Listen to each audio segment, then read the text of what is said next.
Now we're going to be adding bigger rational expressions, like these.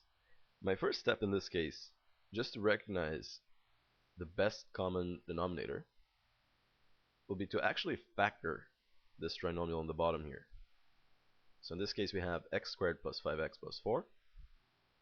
Thankfully it's factorable. And that will be just x plus 1 times x plus 4.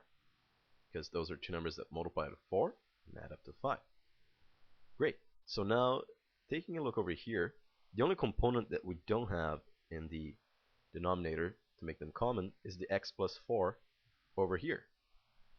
So what I'll do is that I'll multiply this fraction.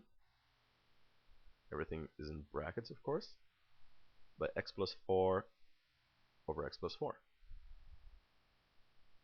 That way now we have a common denominator. How nice. And once we have the common denominator, we can of course just combine these fractions. So up top here we just have x plus 4 times x minus 2 plus 5. And down at the bottom, of course, we just have the same thing, x plus 4 times x plus 1. Great.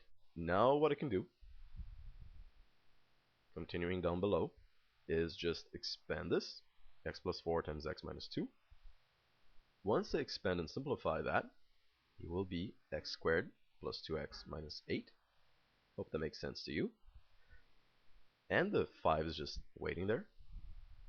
Great, plus 5. Down at the bottom, we still have x plus 4 times x plus 1.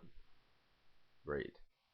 Now we can just combine everything, combine like terms. We have the negative 8 plus 5, negative 3.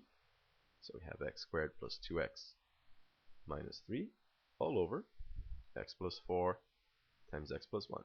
It looks like in this case we're going to be able to factor the top once again.